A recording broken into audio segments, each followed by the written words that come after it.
Hello hi friends, అందరు ఎలా ఉన్నారండి? బాగున్నారా? మేమైతే బాగున్నామండి. ఈరోజైతే ఒక పప్పు చేస్తున్నానండి, వెరైటీ పప్పు. కొంతమంది చేస్తారండి, కొంతమంది తెలియకపోవచ్చు. ఓకేనండి. పిల్లలు అయితే చాలామంది తినరండి కొన్ని కూరగాయలు. అలాంటప్పుడు మనం పప్పులో యాడ్ చేసి పెడితే శుభ్రంగా తినేస్తారండి. అదేంటంటే ఇవాళ నేను పొట్లకాయ పప్పు చేస్తున్నానండి. పొట్లకాయ పప్పు మాకైతే పొట్లకాయ కర్రీ చేస్తే ఇంట్లో తినరండి. అందుకని ఒక 2 గ్లాస్ పప్పు కడిగేసుకొని కొంచెం సేపు పెట్టేసుకుంటాం కదండి. ఒక హాఫ్ అన్ అవర్ నానబెట్టేసుకొని దాంట్లో పొట్లకాయ అయితే శుభ్రం చేసేసుకొని పొట్లకాయ ముక్కలు పీసెస్గా కట్ చేసుకొని వేసానండి. టమాటా, పచ్చిమిర్చి, ఆనియన్స్, సాల్ట్, కారం, ఉప్పు, కొంచెం చింతపండు వేసానండి. ఓకేనండి. చాలామంది పొట్లకాయ అయితే తినరండి నాకు తెలిసి. అందుకని ఇలా కూడా చేసుకోవచ్చు. కుక్కర్లో పెట్టేసేసుకోవటమేనండి, త్వరగా అయిపోతుంది, ఫాస్ట్గా. కుక్కర్లో పెట్టానండి. ఒక 2-3 విజిల్స్ వచ్చేస్తాయండి.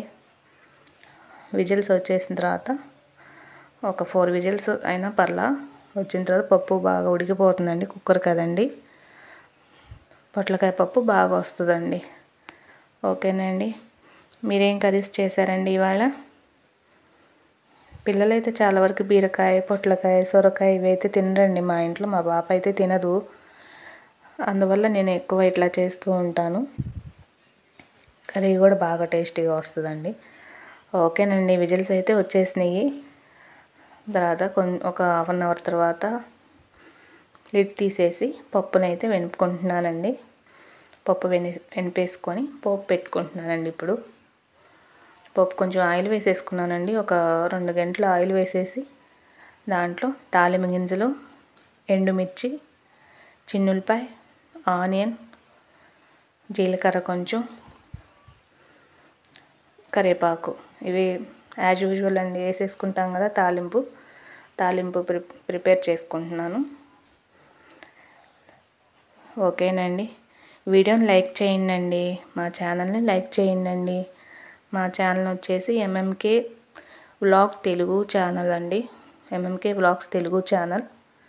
ఎంకరేజ్ చేయండి. స్కిప్ చేయకుండా వీడియోని చూడండి. షార్ట్స్లో పెడుతున్నానండి, లాంగ్ వీడియోస్ పెడుతున్నాను. ఓకే అండి. ఎంకరేజ్ చేయండి. చాలామంది ఎంకరేజ్ చేస్తున్నారు, ఇంకా ఎంకరేజ్ చేయండి. ఇలాగే నేను మీ ముందుకి ఏదో ఒక డిష్తో నేను వస్తూ ఉంటానండి. ఓకేనా ఫ్రెండ్స్? ఇంక పప్పు వెనుపుకొని తాలింపు వేసేసుకుంటున్నాను అండి. తాలింపు అవుతుంది ఒకవైపు. థిక్గా ఉంటే బాగుండదండి, కొంచెం ఇట్లాగా పల్చగా ఉంటే చాలా బాగుంటుందండి. చపాతీ, రోటీ, పూరి, ఏ కర్రీ ఎట్లా చేసుకున్నా బాగుంటుందండి. ఓకేనా ఫ్రెండ్స్? ఇడ్లీలో కూడా బాగుంటుందండి. కొంచెం పల్చగా ఉంది కాబట్టి ఇడ్లీలో అయినా యూస్ చేసుకోవచ్చు, తినచ్చు. పిల్లలకి బాగా ఇష్టంగా తింటారు. ఓకేనండి. తాలింపు అయితే అయిపోయింది, వస్తుందండి. ఇంకేంటి ఫ్రెండ్స్, మీరు ఏం చేస్తున్నారు ఇవాళ వంట? మీరు ఇలానే చేస్తారండి? కామెంట్ చేయండి. పప్పులో యాడ్ చేసి పిల్లలకు పెడతారు కదండి. చాలామంది అయితే ఇట్లానే పెడుతూ ఉంటారు. మొక్కలు చేసిన కర్రీ అయితే ఎక్కువ పిల్లలు అయితే తినరు చాలా వరకు. తాలింపు కూడా బాగా వేయించుకోవాలండి, దోరగా. కొంచెం పచ్చిగా ఉంటే బాగుండదు. ఎంత దోరగా వేయించుకుంటే అంత స్మెల్ వస్తుంది. అట్లని మరీ రోస్ట్ అవ్వకూడదు, సరిపడా వేయించుకుంటేనే బాగుంటుంది. అయిపోయిందండి తాలింపు. దీంట్లో చిప్స్ కానీ అప్పడాలు కానీ వేయించుకొని తింటే కాంబినేషన్ బాగుంటుందండి, చాలా టేస్టీగా ఉంటుంది. ఇప్పుడు వింటర్ సీజన్ కాబట్టి బాగా ఉంటుందండి, వర్షం పడే టైంలో. ఓకే అండి. హెల్దీ ఫుడ్ అండి పప్పు కూడా. పప్పుతో చేసిన కర్రీ పిల్లలకి చాలా హెల్దీగా ఉంటుంది, వాళ్ళు ఇష్టంగా తింటూ ఉంటారు. ఓకే ఫ్రెండ్స్, పప్పు అయితే అయిపోయింది. చాలా బాగా వచ్చింది, కలర్ఫుల్గా ఉంది చూడటానికి కూడా. పిల్లలు చాలా ఇష్టంగా తింటారండి. ఓకే ఫ్రెండ్స్, బాయ్ అండి.